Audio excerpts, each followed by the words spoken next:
અંબાલાલ પટેલની કૃષિ પાકવાળી આગાહી કરવામાં આવી છે। ગુજરાતના હવામાનમાં મોટો પલટો આવશે અને વિષમ હવામાનની વિપરીત અસર થઈ શકે છે। જીરા જેવા પાકોમાં ટર્બો આવવાની શક્યતા રહેશે અને અજમા જેવા પાકોમાં રોગ આવી શકે છે। પાકોમાં ઈયળોનો ઉપદ્રવ પણ વધી શકે છે। રાયડા જેવા પાકોમાં પણ રોગો આવી શકે છે। ખેડૂતોએ કૃષિ પાક સંરક્ષણના પગલાં લેવા જોઈએ।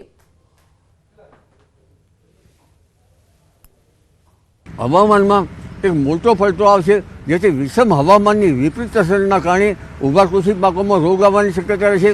જીરા જેવા પાકોમાં ચરમો આવવાની શક્યતા રહેશે। અજમા જેવા પાકોમાં રોગ આવી શકે।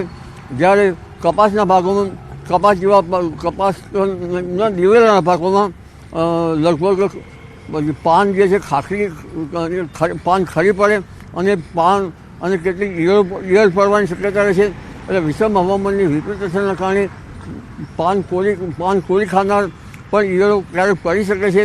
એટલે આ વખતે તુવર ઊભી છે તેને અને રાયડો ઊભો છે તેમાં પણ ક્યારેક રોગ આવી શકે, ક્યારેક એને મચ્છી કે એવી ગતિવિધિઓ આવી શકે। એટલે વિષમ હવામાનની વિપરીત અસરના કારણે ઊભા કૃષિ પાકોમાં રોગ આવવાની પૂરી શક્યતા છે। સુરેન્દ્રનગર જિલ્લામાં ચાલુ વર્ષે ખેડૂતોએ કુલ 2.61 લાખ હેક્ટરમાં શિયાળુ પાકનું વાવેતર કર્યું છે। શિયાળાની શરૂઆતમાં હવામાન સારું રહેતા ખેડૂતોએ સારા વળતરની આશાએ જીરાનું વાવેતર કર્યું હતું, પરંતુ છેલ્લા 2 દિવસથી વાતાવરણમાં પલટો જોવા મળી રહ્યો છે, જેને લઈને ખેડૂતો ચિંતિત બન્યા છે। દિવસ દરમિયાન વાદળછાયું વાતાવરણ તેમજ વહેલી સવારે ઝાકળના કારણે જીરાના પાકમાં સુકારાના રોગ આવતા જીરુનો પાક સુકાવા લાગ્યો છે। સુકારાના રોગના કારણે અનેક ખેતરોમાં જીરુનો પાક સુકાવા લાગતા ખેડૂતો સુકારાને અટકાવવા મોંઘા ભાવની દવાનો સતત છંટકાવ કરી રહ્યા છે। જો વાતાવરણમાં ફેરફાર નહીં થાય તો સુકારાના રોગના કારણે જીરુના પાકના ઉત્પાદનમાં ઘટાડો થઈ શકે છે। ગત વર્ષે જે ખેડૂતોને 1 વીઘા દીઠ 4 થી 5 મણ જીરુનું ઉત્પાદન થતું હતું, જેમાં આ વર્ષે ઘટાડો થવાની શક્યતા છે। સાથે જ દવાના છંટકાવના કારણે ખેડૂતોને ખર્ચ પણ વધી રહ્યો છે। ખેડૂતોને ખર્ચમાં વધારો અને ઉત્પાદનમાં ઘટાડો થતા આર્થિક નુકસાન સહન કરવાનો વારો આવે તેવી શક્યતા છે। ત્યારે વાતાવરણમાં જલ્દી સારું થાય, જીરુના પાકના પૂરતા ભાવ મળે તેવી આશા પણ જગતનો તાત રાખીને બેઠો છે। 10,000નો વીઘો પડશે, પણ હવે ઉત્પાદનમાં ખબર નહીં બરોબર। જો એમાં ઘટાડો રહેશે ને તો ભાવમાં ડીમ રાખે છે બરોબર। ભાવ પછી આવો ઘટાડી નાખે, ખેડૂતના ઘરમાં આવે ને તો ભાવ ઘટાડો કરી નાખે બરોબર। હવે એ ભાવ વધારવા માટે આ રીતે કરવું પડે।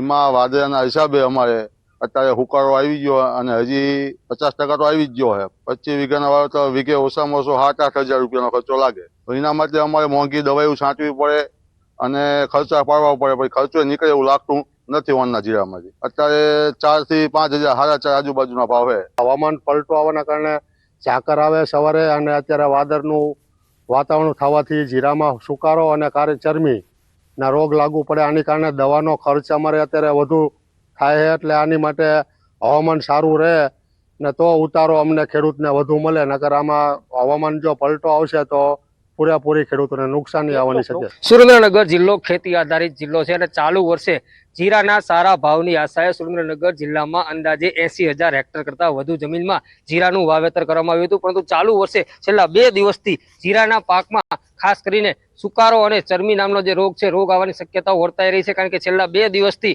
સુરેન્દ્રનગર જિલ્લામાં વાતાવરણમાં પલટો આવ્યો છે। દિવસભર વાદળછાયું વાતાવરણ રહે છે અને વહેલી સવારે ઝાકળના કારણે ખાસ કરીને જીરું અને ઘઉં સહિતના જે પાક છે એમાં નુકસાનની શક્યતા છે। એમાં સૌથી વધારે જીરુના પાકમાં નુકસાનની શક્યતા છે, જેને લઈ અને જીરુના પાકમાં રોગ ન આવે અને જીરુના પાકને બચાવી શકાય તે માટે ખેડૂતો દ્વારા હાલ સતત દવાનો છંટકાવ કરવામાં આવી રહ્યો છે। પરંતુ જો સતત આગામી દિવસોમાં પણ આવું વાતાવરણ રહેશે તો ક્યાંક ને ક્યાંક સુરેન્દ્રનગર જિલ્લામાં જે જીરાનું વાવેતર છે તેમાં 50%થી વધુ જે વાવેતર છે નિષ્ફળ જાય તેવી શક્યતાઓ સેવાઈ રહી છે। ત્યારે ખેડૂતોના જે જીવ છે પડીકે બંધાયા છે ને સારું હવામાન થાય તો જ ખેડૂતોને ફાયદો થાય તેવી ખેડૂતોને આશા છે।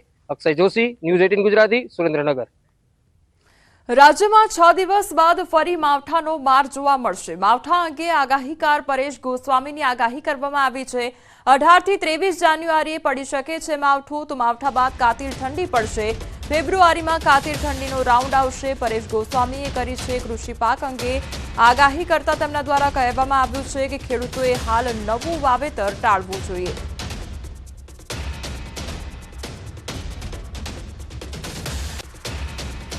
18 જાન્યુઆરીથી લઈ અને 23 જાન્યુઆરી વચ્ચે એક માવઠું પણ થવાનું છે.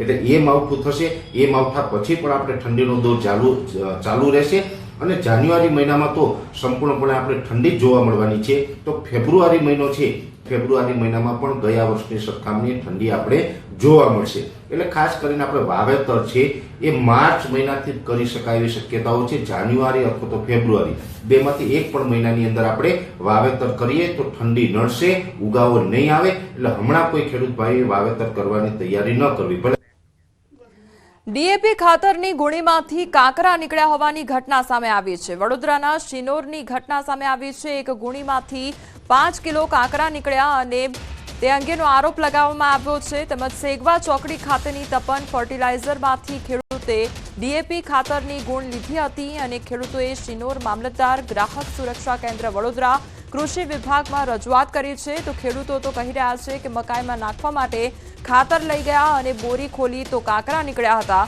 તો બીજી તરફ દુકાનદાર કહી રહ્યા છે કે આ બોરીઓ કંપનીમાંથી આવે છે, કાંકરા ક્યાંથી આવ્યા તેનો મારી પાસે કોઈ જવાબ નથી. હવે સવાલ એ થઈ રહ્યો છે કે કેટલાક વિસ્તારમાં ખાતર માટે પડાપડી થતી હોય છે તો અહીં ખાતરમાં કાંકરા નીકળે છે. ખેડૂતો સાથે આવો અન્યાય કેમ થઈ રહ્યો છે? આવા અનેક સવાલો ઉઠી રહ્યા છે. અડાઈ જાય છે આ ખાતરને દોધથી પથ્થરથી માણ તોય બી તૂટતું નથી. બીજા નંબરમાં કે એમને મેં એવું કીધું ને કે મને આ પ્રશ્ન આવ્યો છે તો મને એનું સોલ્યુશન કરી આલો. તો મને એમને એવું કીધું કે તમે બીજા પૈસા લઈને આવી જાઓ તો મને એસએસપી કા સલ્ફેટ જોતું હશે તો મળી જશે. બરાબર. એમને ખેતર જ્યારે એમને ખોલવા માટે ગુણી ખોલી તો એમાંથી આવા મોટા કાંકરા અને પથ્થર ને એ બધું નીકળ્યું છે. આ બધા દેખાય છે. આ 50 કિલોની ખાતરની ગુણમાંથી આશરે 5 કિલો જેટલા આટલા પથ્થરો નીકળ્યા છે. જેમને લીધેલું છે જીએસએફસી કંપનીમાંથી આવેલું છે એ પેકિંગ જે કંપનીમાંથી આવે છે એ જ પેકિંગનો માલ અમે એમને આપેલો છે. અંદરથી કાંકરા નીકળ્યા છે તે બાબતે શું કહેશો? મારી પાસે કોઈ જવાબ નથી.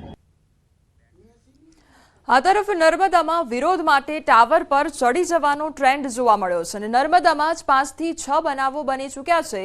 હાઈ ટેન્શન વીજ લાઇનના ટાવર પર યુવક ચડ્યો હોવાની ઘટના સામે આવી. કેવડિયાના યુવકે ટાવર પર ચડીને વિરોધ નોંધાવ્યો છે. જમીન સંપાદનમાં વળતર અને જમીનના બદલામાં જમીન ન મળતા કેવડિયાના ગણપત શંકરભાઈ તડવી નામનો યુવક બીજી વાર આ રીતે ટાવર ચડીને વિરોધ કરી રહ્યો છે. હાલમાં ગણપત તડવીને સમજાવવા એસટીએમ અને એકતાનગરના પીઆઈ પણ સ્થળ પર પહોંચ્યા છે અને યુવક ગણપતને નીચે ઉતારવા માટે સમજાવટ કરવામાં આવી રહી છે.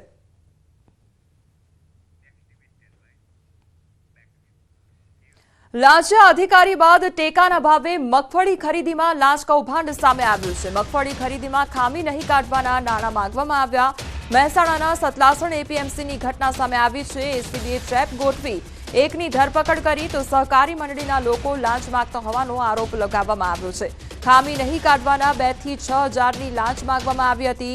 ફરિયાદી ખેડૂતની મગફળી ખામી કાઢ્યા વગર ખરીદવા માંગવામાં આવી હતી લાંચ. તો 5000ની લાંચ માંગતા 4500 લાંચ સ્વીકારતા ડિકોય છટકાવા આરોપી પકડાઈ ગયો છે.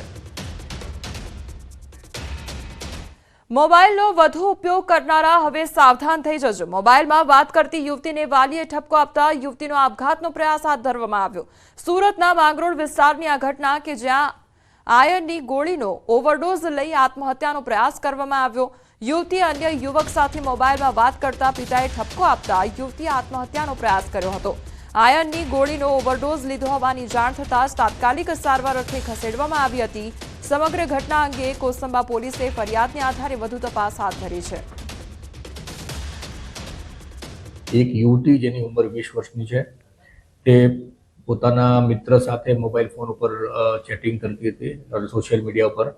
એ વખતે એના પિતાજી એને જોઈ ગયેલા અને એના પિતાજીએ ઠપકો આપેલો, જેથી માઠું લાગી આવી જતા આ જે યુવતી છે એણે લગભગ 18 થી 20 જેટલી આયર્નની જે ગોળીઓ આવે છે એ ખાઈ લીધેલી. તેના કારણે એની તબિયત લથડેલી. મોબાઈલ પકડાઈ ગયો. એને પકડતા મેં કંઈ એને ગુસ્સો કરીને બોલ્યો, ઠપકો આપ્યો.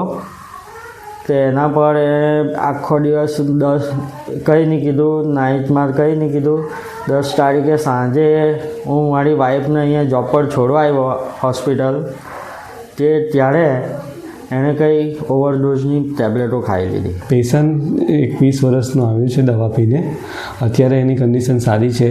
એ કંઈ આયર્નની ટેબ્લેટ આવે એ 15 ગોળી પી લીધી હતી. એના પિતાએ કંઈ ઠપકો આપ્યા હતો એટલા માટે. વડોદરા ખાતે બાઇકમાં આગ લાગવાની ઘટના સામે આવી છે. પેટ્રોલ લીકેજ થતાં બાઇકમાં આગ લાગી હતી અને આગમાં બાઇક બળીને ખાખ થયું છે. ઘટનામાં બાઇક ચાલકનો આબાદ બચાવ થયો છે. તો બાઇક સળગવાની આ ઘટના સામે આવી છે અને હાલ બાઇક ચાલકનો આબાદ બચાવ થયો છે. તો વડોદરાનો આ સમગ્ર મામલો કે જ્યાં બાઇકમાં આગ લાગવાની ઘટના બની હતી તો એકાએક બાઇકમાં આગ લાગી હતી અને બાઇક ચાલકનો આબાદ બચાવ થયો છે. તો પ્રાથમિક માહિતી અનુસાર પેટ્રોલ લીક થયું હતું અને તેના કારણે આ આગ લાગવાની ઘટના બની હતી. આસપાસના જે લોકો હતા તે દોડી આવ્યા હતા અને આગ પર કાબુ મેળવાયો હતો અને બાઇક ચાલકનો જીવ બચાવી લેવાયો છે. આ તરફ વડોદરાના નવલખી મેદાન ખાતે વડોદરા મનપા